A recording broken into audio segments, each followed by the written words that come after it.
Exercise number 7.1 chapter का नाम है permutation and combination, class first year. Question number 1 में ये कहता है कि evaluate each of the following. नीचे दिए हुए क्वेश्चंस उसको इसकी वैल्यू फाइंड करनी है। अच्छा, अब क्वेश्चन कुछ इस तरह है कि देखें, सबसे पहले अब बात करते हैं कि ये जो है वो 11 फैक्टोरियल, ये जो मार्क ऑफ एक्सक्लेमेशन है असल में ये फैक्टोरियल कहलाता है न्यूमेरिक नंबर के साथ जब हो। इसी तरह 4 फैक्टोरियल और 7 फैक्टोरियल्स। अब कहता है कि इसकी वैल्यू कैलकुलेट कीजिए।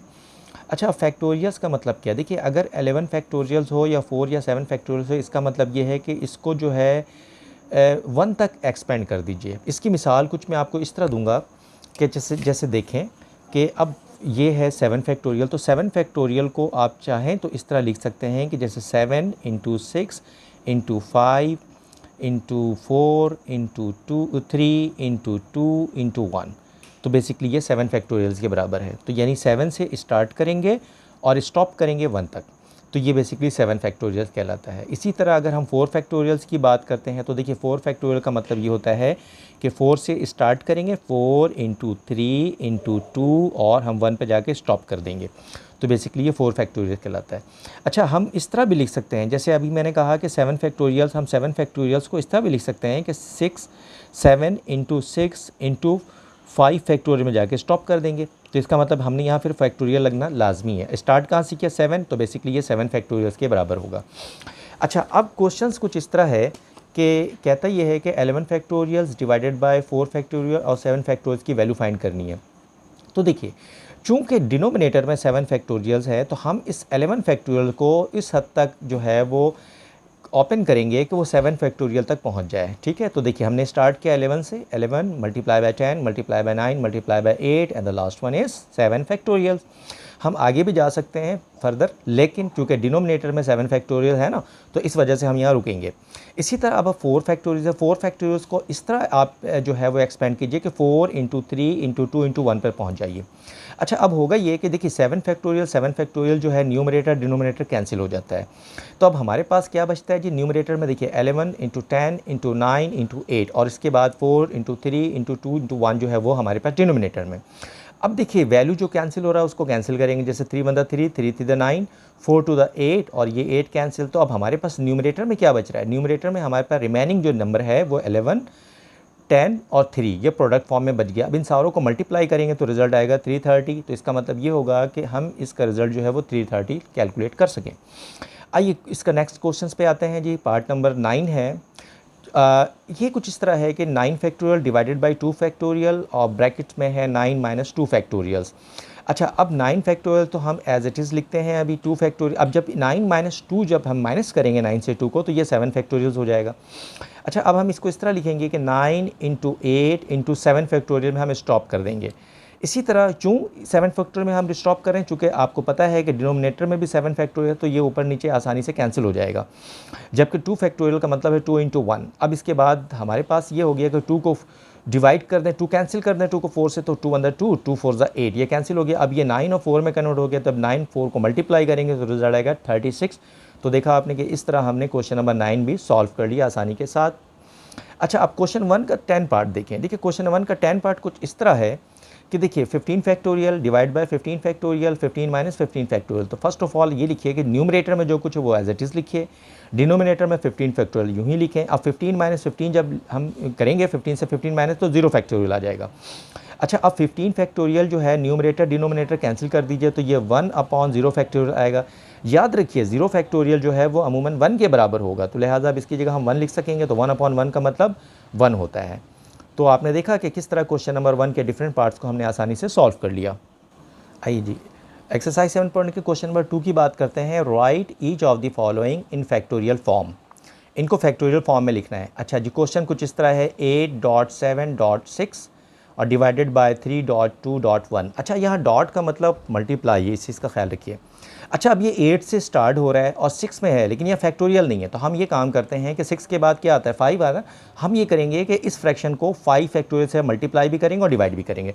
तो हम यहाँ मेंशन करेंगे कि multiplying and dividing by 5 factorial. तो देखिए हमने मल्टीप्लाई 5 फैक्टोरियल से और 5 फैक्टोरियल से हमने डिवाइड भी कर दिया। अच्छा, अब ये 3.2.1 ये कहाँ गया? चूँकि 3 से स्टार्ट कर रहे हैं और 1 पे हम स्टॉप कर रहे हैं, तो इसका मतलब ये क्या है? 3 फैक्टोरियल है, तो हमने इसकी जगह 3 फैक्टोरियल लिख दिया। अच्छा, अब ज़रा गौर कीजिए, जब हमने न्यूमरेटर में 5 फैक्टोरियल लिखा है तो अब ये क्या हो गया है?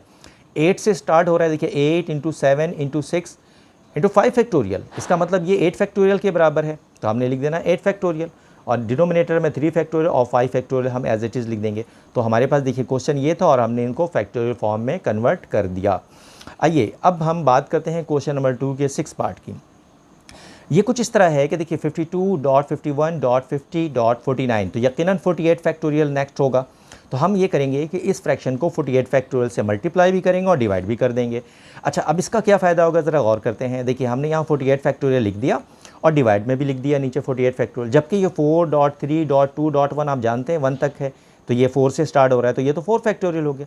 और जब न्यूमरेटर में ज़रा गौर कीजिए तो 48 हमने ब्रेक कर दिया है, अब 52 से स्टार्ट हो रहा था ये, तो इसका मतलब ये होगा कि एक्चुअल में हम लिख सकते हैं ना न्यूमरेटर में ये 52 फैक्टोरियल, तो हमने इसको लिख दिया 52 फैक्टोरियल, और डिनोमिनेटर में 4 फैक्टोरियल और 48 फैक्टोरियल हमने एज इट इज़ लिख दिया।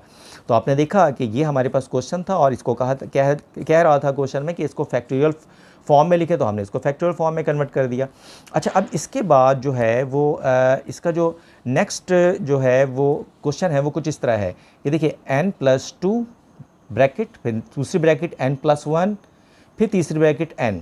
अच्छा, अब इसको फैक्टोरियल फॉर्म में लिखना है। इसके लिए सबसे पहले इसके सीक्वेंस पे गौर कीजिए, क्या हो रहा है जी। देखिए n के साथ 2+ है, फिर क्या हो गया 1 माइनस हो गया, तो 2 में से जब 1 माइनस किया तो 1 आ गया, फिर मज़ीद 1 माइनस किया। इसका मतलब ये हुआ कि हर टर्म में क्या हो रहा है, 1 माइनस हो रहा है। तो इसका मतलब यहाँ जो चौथा हमारे पास प्रोडक्ट आएगा वो क्या होगा, n-1, जो कि हर एक टर्म से 1 माइनस हो रहा है, तो हमारे पास n के बाद वाला जो टर्म आएगा वो n-1 होगा।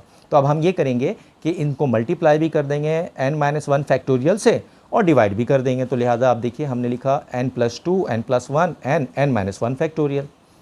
क्यों n-1 किया? चूँकि मैंने आपको बताया कि इसमें से सब माइनस हो रहा है, पहले 2 था फिर 1 है, यानी कमी आ रही है ना, 2 है फिर 1 है फिर 0 है फिर उसके बाद -1 होगा, तो हमने ये काम किया। उसके बाद देखिए अब चूँकि ये फैक्टोरियल में जाके n-1 फैक्टोरियल में हमने स्टॉप कर दिया है, स्टार्ट कहाँ से हो रहा है 3n+2 फैक्ट, तो आप लिखेंगे n+2 फैक्टोरियल और डिवाइडेड बाई क्या होगा n-1 का फैक्टोरियल, और देखिए हमने इस क्वेश्चन को भी फैक्टोरियल फॉर्म में लिख दिया। तो इस तरह ये क्वेश्चन भी सॉल्व हो गया। अच्छा, अब आइए क्वेश्चन नंबर 2 का नवा पार्ट। जनाब इसको भी हमें फैक्टोरियल फॉर्म में लिखना है, तो अब ज़रा इसके सीक्वेंस पे गौर कीजिए कि ये क्या कह रहा है, n+1 फिर n फिर n-1। देखिए यहाँ भी वैल्यू डिक्रीज़ हो रही है, कितना -1 कम हो रहा है। देखिए पहले n था, फिर यानी एक n कम हो गया, फिर मज़ीद n-1 हुआ, तो दूसरा क्या होगा, इसके बाद वाला जो टर्म होगा या प्रोडक्ट होगा ब्रैकेट में वो n-2 होगा। तो हम ये करेंगे कि इस क्वेश्चन में n-2 फैक्टोरियल से इसको मल्टीप्लाई और डिवाइड कर देंगे। तो डिवाइड भी कर दिया और मल्टीप्लाई भी कर दिया। तो ऊपर जब हमने ये सीरीज़ देखिए बन गया ना n+1 n-1 n-2 फैक्टोरियल, तो इसका मतलब स्टार्ट कहाँ से हुआ था n+1 से, इसका मतलब वो n+1 फैक्टोरियल है।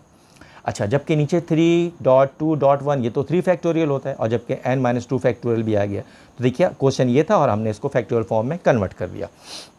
अच्छा, क्वेश्चन नंबर 2 का आप ज़रा 10 पार्ट की बात कर लेते हैं। देखिए n n-1 n-2 और इस तरह जो ये सीक्वेंस मूव कर रहा है आगे की तरफ n-r+1।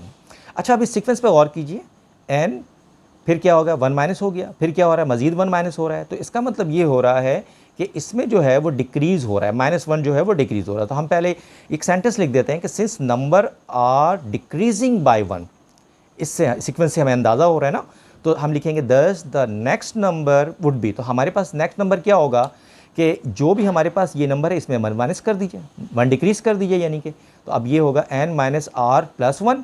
चलें इसमें -1 कर दीजिए, ठीक है। तो अब ये माइनस प्लस ये कैंसिल हो गया, तो ये आ गया n-r। तो इसका मतलब ये होगा कि अगला जो टर्म होगा वो n-r फैक्टोरियल होगा। तो अब हम इसको मल्टीप्लाई और डिवाइड कर देंगे n-r फैक्टोरियल से इस पूरे सीरीज़ को। तो देखिए हमने इसको मल्टीप्लाई भी कर दिया और डिवाइड भी कर दिया। तो अभी हमारे पास क्या था n-1 n-2 इस तरह ये, तो इसका मतलब स्टार्ट तो n फैक्टोरियल से हो रहा था ना, तो हम न्यूमरेटर में n फैक्टोरियल लिखेंगे और डिनोमिनेटर में n-r फैक्टोरियल्स हो जाएगा। तो आपने देखा कि सीरीज़ हमारे पास ये था और हमने इसको फैक्टोरियल में कन्वर्ट कर दिया। उम्मीद है क्लास आपको ये लेक्चर्स पसंद आया होगा, और अगर पसंद आया होगा तो यकीनन आप इसको सब्सक्राइब करें और बेल आइकन को भी प्रेस करें ताकि हमारे नेक्स्ट आने वाली वीडियो बर वक्त आपको मिल सके। और अगर इसमें किसी किस्म का भी कोई प्रॉब्लम महसूस हो तो यकीनन आप हमें कमेंट्स करें, हमें बड़ी खुशी होगी। अल्लाह हाफ़िज़।